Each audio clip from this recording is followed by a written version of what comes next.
tarde a todos os alunos dos Bastidores da História. Seguimos aqui nas nossas histórias sobre a Idade Média em Roma.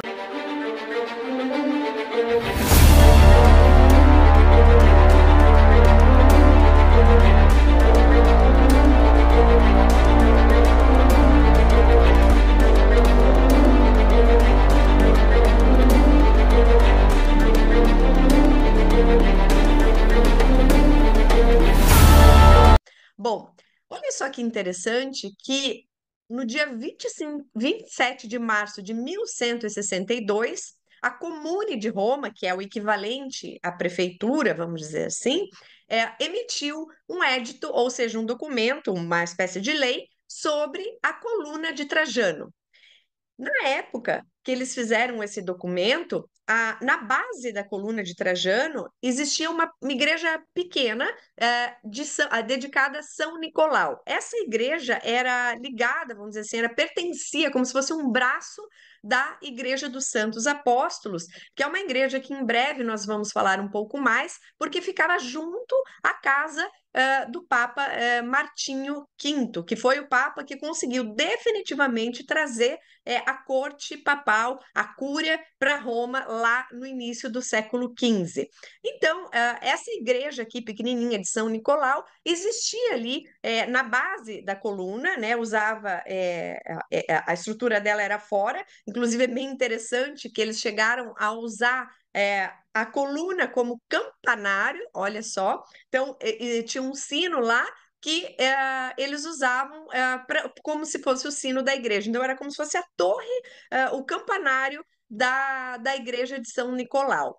E esse édito é interessante dentro do nosso estudo para ver uma outra perspectiva do que a gente comumente vê sobre o reuso de materiais. Porque normalmente a gente fala, foi transformado em uma igreja, normalmente a gente fala que o material foi desmanchado, virou cal, ou que as colunas foram retiradas e viraram as colunas da igreja. Mas o que esse édito falava? Falava justamente o contrário. Dizia que a coluna de Trajano deveria ser preservada e permanecer intacta. E quem ousasse fazer o contrário disso, ou seja, se a pessoa fizesse alguma coisa contra a coluna, seria condenado à morte e os seus bens seriam confiscados.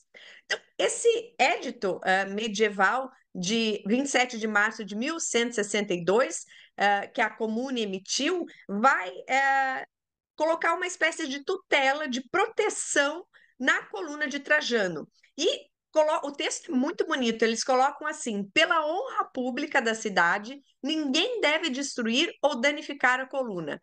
Pela honra de todo o povo romano e da própria igreja, no caso aqui a Igreja dos Santos Apóstolos, a qual a Igreja de São Nicolau era ligada, deve permanecer íntegra e intacta, enquanto o mundo tiver vida, sua imagem deverá existir. Olha que bonito isso, porque eles estão usando esse grande monumento da antiguidade para quase que afirmar que Roma novamente tem o poder.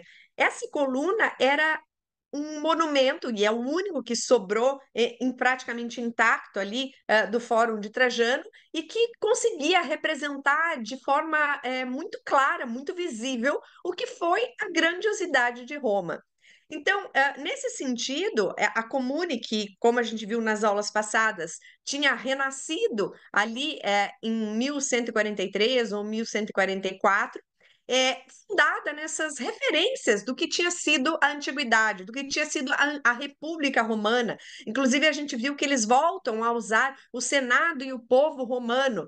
Então, vejam como aqui eles criam uma ligação, né? Se eu estou falando da parte administrativa da cidade, ou seja, a comune, que está pedindo a tutela, a proteção de um monumento romano e que o fim desse monumento significaria o fim praticamente de Roma. É muito interessante a forma, os artifícios que eles utilizaram para conseguir reafirmar essa posição de Roma como um ponto importantíssimo.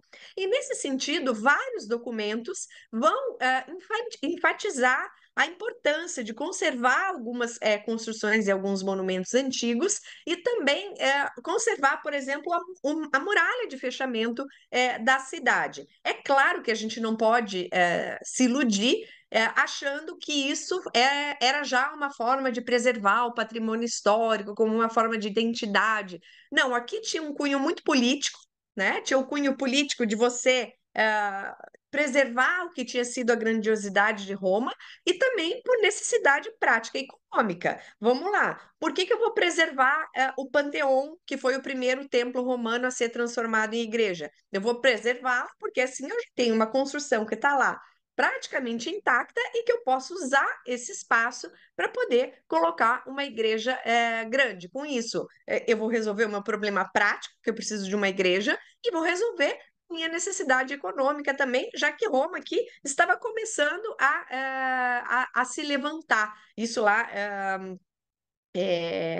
no final da Idade Média. Bem, o Edito da Coluna mostra uma preocupação além dessa preocupação prática e econômica, né? Mas o reconhecimento desse prestígio que Roma teve na antiguidade e também a antiguidade do monumento, ou seja, era uma espécie de símbolo, né? Um status symbol da honra pública, ou seja, aquele monumento, a coluna de Trajano, simbolizaria a identidade coletiva dos romanos e de toda essa história que eles tinham passado. Ou seja, enquanto a coluna durasse, toda essa grandiosidade de Roma também duraria. Ou seja, se a coluna dura para sempre, a grandiosidade de Roma dura também. É, e claro que daí vai ser o símbolo, né, da comunidade civil e política. Beijo.